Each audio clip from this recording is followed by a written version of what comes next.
It's fast, it's challenging, and it's addictive. It's an international game that's not played on grass fields or computer screens, but in bars and family rooms.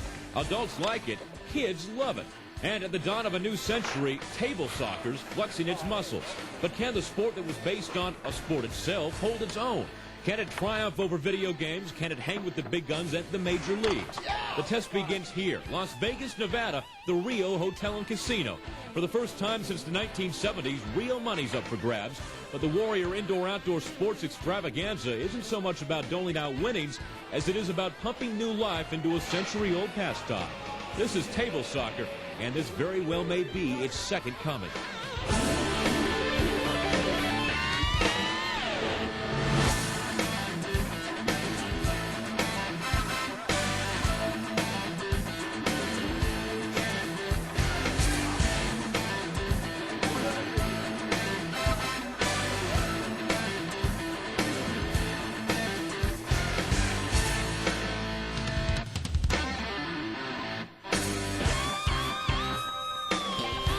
From the Rio Hotel and Casino in Las Vegas, Nevada, it's the start of a whole new era for table soccer. It's Warriors' first ever indoor-outdoor sports extravaganza.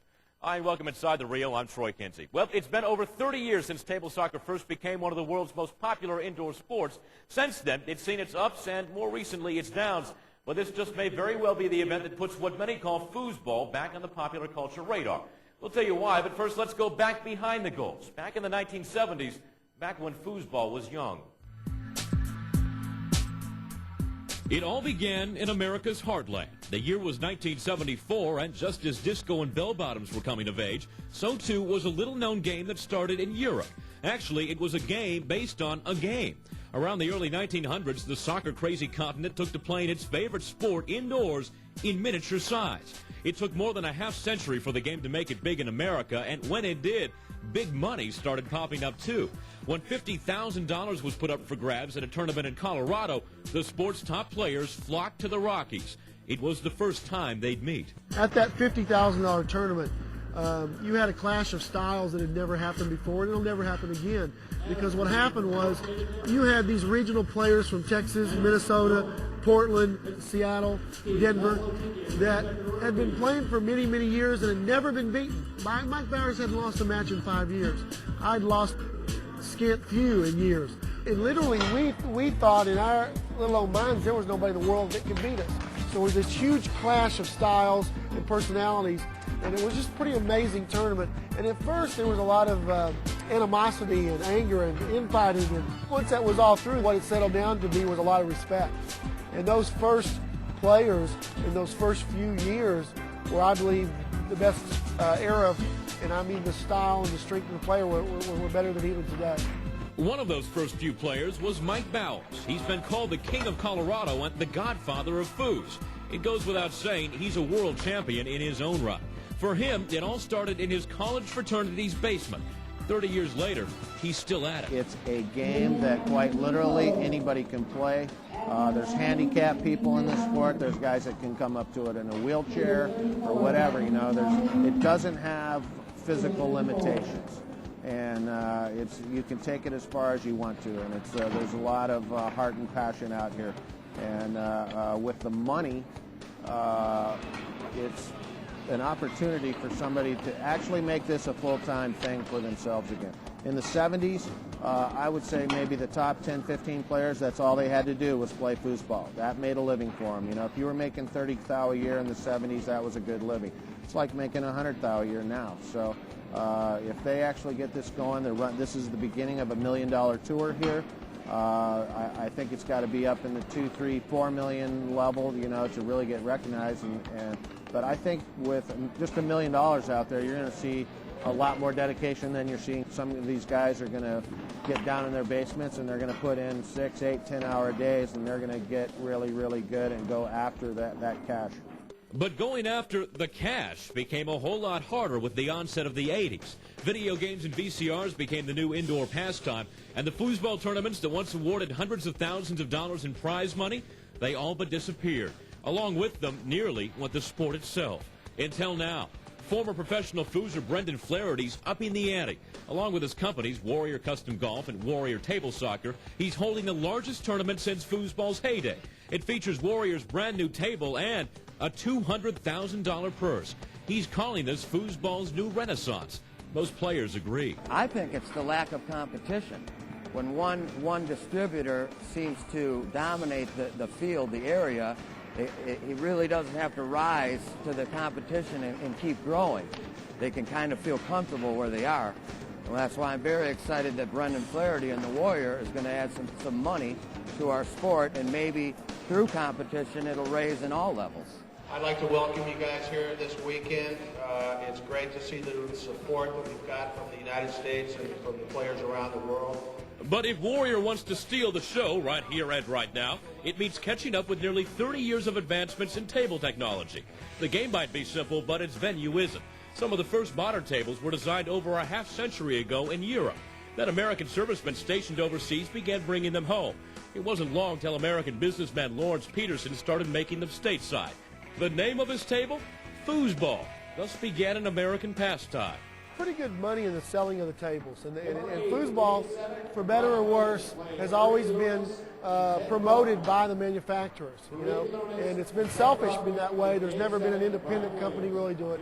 So the manufacturers use promotion of the tournaments as a tool to sell their tables. But through the tournaments emerged the pros, the best of the best, the people who would keep table soccer alive even in its darkest days. Names like Hansen and Sumpton, Wiswell and Fury, Bells and Bednar, Schranz and Gilead, Bowers and Lott. They weren't only making big money, they were attracting big followings. Followings that would give rise to the next generation of pros. I started playing when I was a kid and got hooked on it. Started playing tournaments when I turned around bar age, 21, 20, right in there. And then, you know, for about the past 10 or 12 years, just been playing all the big tournaments. And really, I enjoy doing it. And I'm ranked #1. That doesn't mean I win all the tournaments. You know, I've won at least one major every year since '94, so my consistency is what's got my ranking where it's at. Again, it's easy to stay humble in this game. There's so many good players. In the world of table soccer, humble is one thing Warrior isn't. The company's new table aims to become the new gold standard in foosball. With its fast playing surface, smaller goals, and classic look, it's designed to please the old-timers, the new pros, and the future of table soccer, kids. So far, it's getting rave reviews. I like the table. I'm having a bit of a hard time adjusting to it, but it's playing better than I expected. I think it's a great table. But the real test comes here in Las Vegas at the Warrior Indoor-Outdoor Sports Extravaganza. Hundreds of foosers are competing, but only a handful get a shot at the glory and the largest purse in a quarter-century. When we come back, it's a showdown at the Rio. Finals time. The history books are about to be written.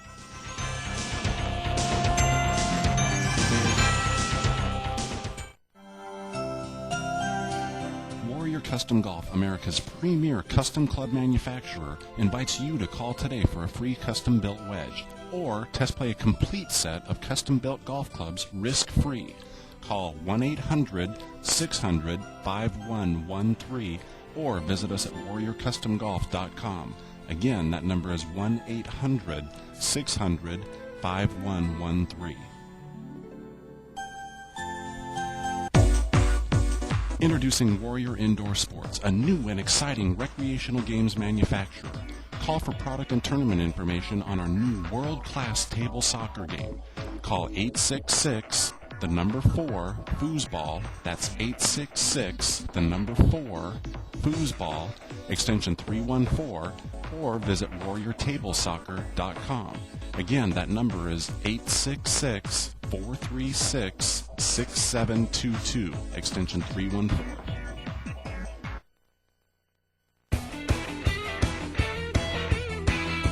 So, Johnny, here we are for the start of Open Doubles, and we have 4 seasoned players, 2 seasoned teams, Biney and Buck and Lofredo and Collignon.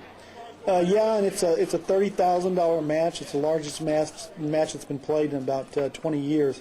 And this format, a race to 7, none of these players, as experienced as they are, they've never played in that kind of format. So I would put my money on the team that plays best under pressure.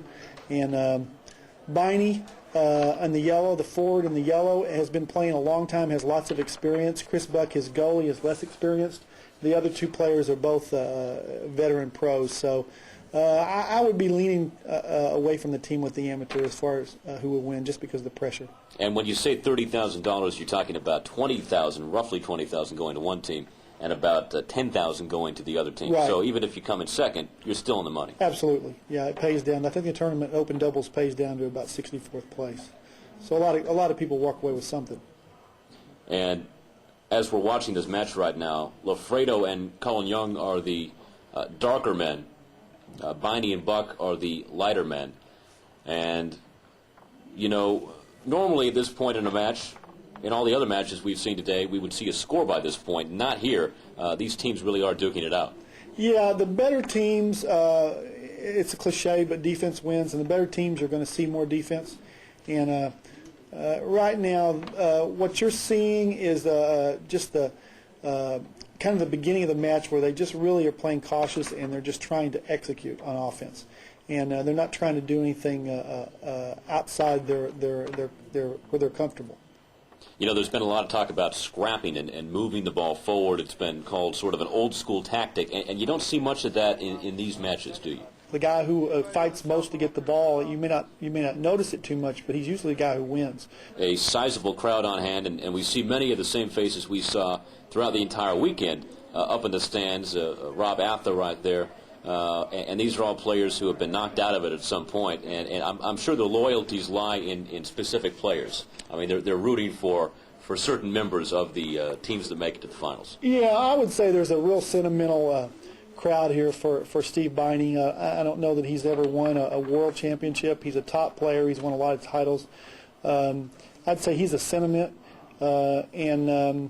but the head has to go with the other team. Lafredo's won 15-plus world championships, and Colin Young from Belgium is well, he just dominates right now. He usually wins when he enters an event. I mean, he's just very calm,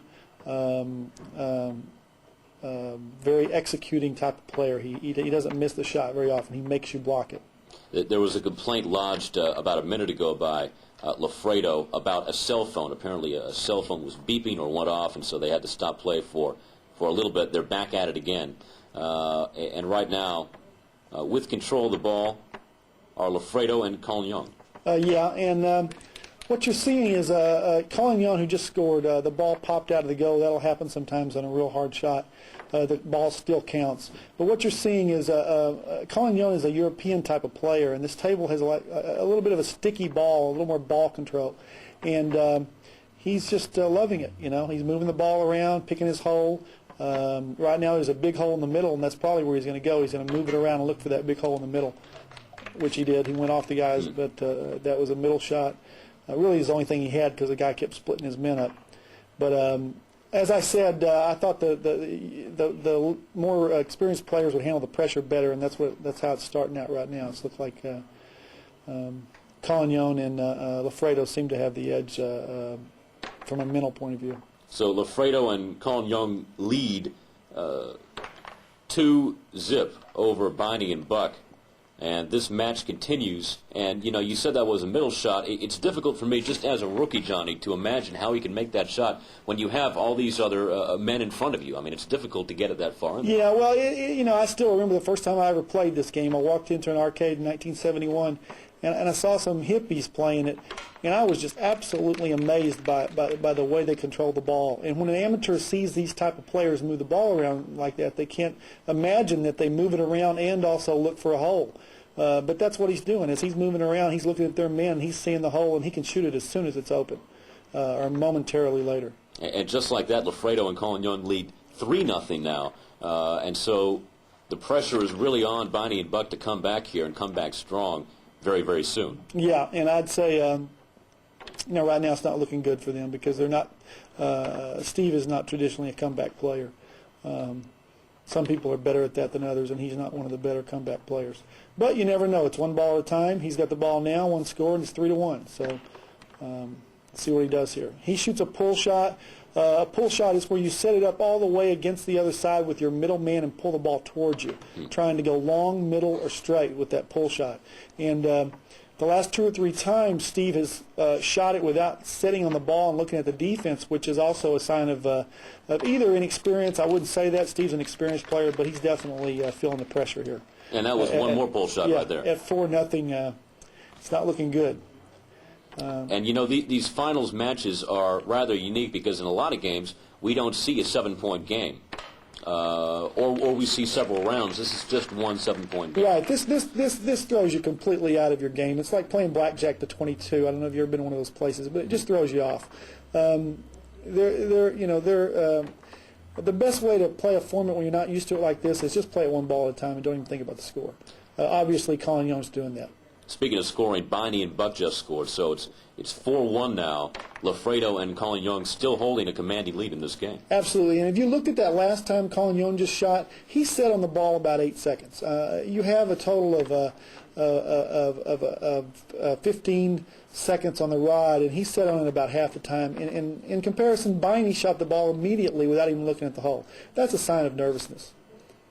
Yeah, why is that? I mean, why the pressure is on, obviously, to score and score quickly, and I would assume that's what leads to that sort of thinking. Yeah, in big matches like this, when there's a lot of money on the line, a lot of times players will get nervous, and it's not getting nervous, it's how you deal with it. Usually the best thing to do is just accept the fact and do the best you can to execute the shot, not try to do too much. But when you're quick shooting like Biney's doing, you're taking away your opportunity to beat them. There's nothing wrong with a quick shot once in a while, but he's done it several times, and he's just not reading the defense. So there we go again. Lafredo and Colin Young, they up the ante now. The score 5-1 they lead.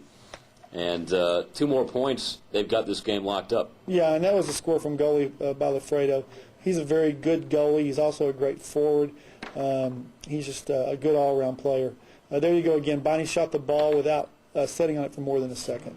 As you can see here, Lafredo and Colin Young switch. They do that a lot. Personally, I don't like it. I think it's a little bit brash, but they're good players. They can play either position. But, you know, Colin Young, in my opinion, should just stay up front and finish these guys. I lost the World Championship in 1975 when I had the other team down 4-0. And, you know, you can have somebody down and all of a sudden lose. So I wouldn't be messing around. But they look like they're going to win without any problem here. Well, and just like that, they scored again. And yeah. It's interesting because a lot of their shots come from the far end of the court, and that's not what you would expect. You would expect them to, as we said earlier, to scrap it forward and to shoot the closer they get to the goal. That's not their strategy, though. Well, it's not a strategy so much. They're just playing well right now, you know, and Lafredo's shooting well. Colin Young, I think he just scored from the back. They're just good all-around players. And there it is. Colin Young, Lafredo, Open Doubles champions, first Warrior Extravaganza, largest tournament held in 20 years. 2 of the best players in the world. As I said, it really came down to the pressure. Biney and Buck just they looked like they were a different team than they were when I watched them earlier in the weekend. So there you have it, Johnny. You're going downstairs to talk to them, and the final score in this Open Doubles Championship is 7-1. Lafredo and Colin Young take it over Steve Biney and Chris Buck. Let's go down to Johnny. Congratulations. I mean, we really enjoyed seeing you guys here, and it's nice having somebody win that's such good sports and, you know, really play the game the way it should be played. Thank you very much. Okay, back to you, Troy. Well, thanks, Johnny. We're back down here in the pit for the start of the Open Singles Championship. And I've got a huge question for you as you rejoined us now, Johnny. How often do you see the winner, or not the winner, but just a contestant of the doubles make it to the singles as well? Well, I mean, Brendan Flaherty, the owner of the company, he's going to sit in on this. What do you think about that, Brendan? Got the same eyes you got, Johnny, over the last 20 years or so. Up until, I'd say the last, about decade, it was pretty much unheard of. Normally, you see only one game when you get to this point, the Open Singles Championship. Today we're going for 2. Why is that? Well, this is double elimination. This sport, it gives a little bit of opportunity to the slow starters to come back through the losers bracket. Yeah, they're starting the second match pretty quick. That means that I don't know if they're smart for 2. Yeah, there's definitely either he's very confident or he's overconfident because Just lost 7-1. Yeah, he might. How much confidence do you think yeah, you got? yeah, 7-1 into the best player in the world. I think I'd take a couple of minutes and get psyched up. So we could be watching a free-for-all right here on the part of Terry Moore. No, you never know. Terry, don't underestimate Terry Moore. Let me tell you. Yeah, he's a very, very good player. He surprises real big right here. I think you've got a situation where Terry's one of those kind of players that he can't really take it up a notch physically. He's just a very good execution player. He's got a very strong game, and he just tries to play strong mentally. Whereas me and Brendan right now, we'd be moving the table all over the place. We wouldn't be giving this match away. I guarantee you that. If this money was, if we're on this table, there's no doubt, Johnny, if we had to play these two guys, but they'd have to know how to play a little more foosball right now, wouldn't they? Well, I'll tell you, I mentioned this during the doubles match. It's amazing because a lot of these key shots are coming from way back in the backfield there, and they somehow managed to get it into the goal. And it seems nearly impossible, but there really is a strategy. There really is a way to do this. Absolutely, absolutely. And I know, Troy, that this is the first big tournament you've been to, and I can imagine you've definitely seen a lot of unique things here. But can you really believe people have this much control at this level? I mean, did you believe you'd see that much? Well, I'll tell you, Brendan, I've heard people saying all weekend long they practice for 8 hours a day, 7 days a week. Some people way back in the heyday used to make a living off this. So, it is believable. But I can't imagine, at least myself, having this much discipline. Sometimes the camera doesn't really illustrate the power too. These shots go up to 50 miles an hour, and I mean they're just. Terry Moore, I think he's trying to step it up a little bit right now. I think he realizes it's now or never here. I would not be surprised to see him come out of nowhere on this one. And this is big for Moore because it's either $10,000 or about $3,000. I mean, that's a big difference for a guy like him. The other thing is, it's psychologically, it's got to be working on Terry because he used to be in Colin Young's position. He used to win everything. And Colin Young leads now 2-1 in this match against Terry Moore. Not looking good for Terry. It looks like he's been dominated. Yeah, Colin Young also is not an American player, which is unique because the prize money tournaments came into America in the mid-'70s, and we've been playing in big tournaments for 25 years. And he's the first European player to really have an impact, and boy, he's had a big impact. Well, we've heard this called all weekend high-speed chess. That's what some people liken Foos to. And if it's high speed, then the speed is certainly on Colin Young's side. He leads now 4-1 over Terry Moore. Yeah, his last game was 7-1. I wonder if Terry's remembering which side of the goal on this table he's supposed to shoot at, because it doesn't look like he's aiming at the right spot here. Yeah. That's 5-1. Now, I'll tell you right now, the Terry Moore I know, this would be the spot. I've seen him in this spot. I've seen him win a lot of matches over the years in this spot. Wow. I would not be surprised to watch him step it up big right here. But I'll tell you one thing, and you know this as well as I do, Brendan, you don't want to be in this spot. You'd much be rather have those 5 points on your side. There it is. But we saw it we saw it in the open doubles where the pressure just this format is rough on people. There's a lot of money, and they've never played in this format before for this kind of money. Usually the only time you play in a 1-7 format, a race to 7, is in the losers bracket sometimes. So, and these guys don't get in the losers bracket very much. So it's new to them, but I've noticed that most of these guys are top pros, and they're not complaining. They're just getting up there. And that is the top side of a top professional. 5-1.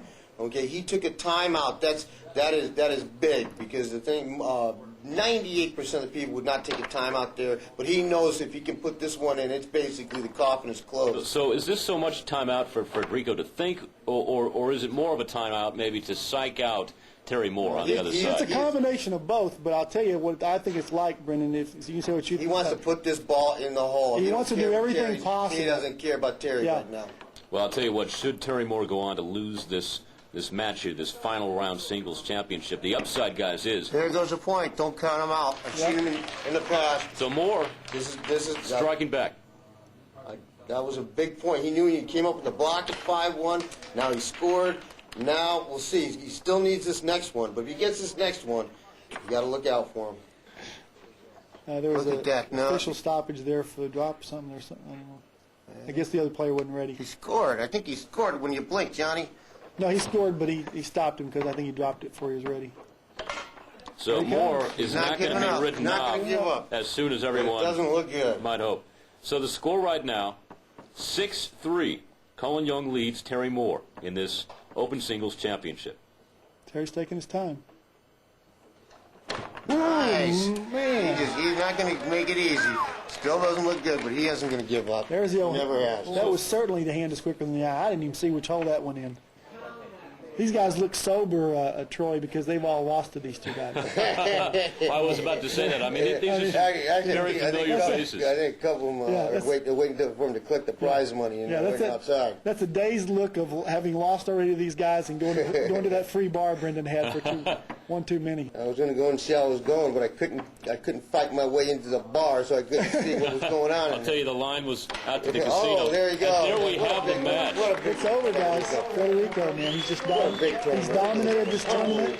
If he didn't put his stamp on this, I don't know how else he could have. I wasn't so jealous I'd go congratulate him. Yeah. So, Federico Colin-Young, the young wonder from Belgium, takes the Open Singles Championship 7-4 over Terry Moore. It's good for the sport, too, because he's a professional. You don't see him get mad too much.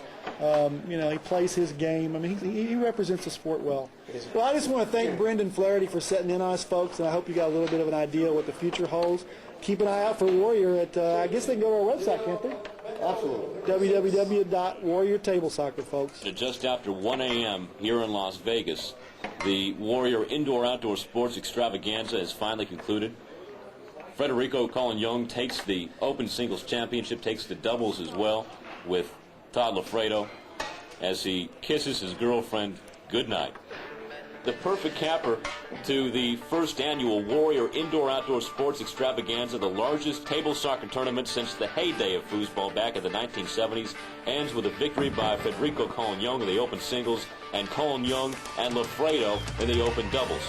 We're talking about over $200,000 in prize money that was handed out here in Las Vegas. That's only expected to grow as the $1 Million Tour continues. But for us here in Vegas, it's on to, hopefully, Europe and then back to America again to wrap up the Warrior World Tour.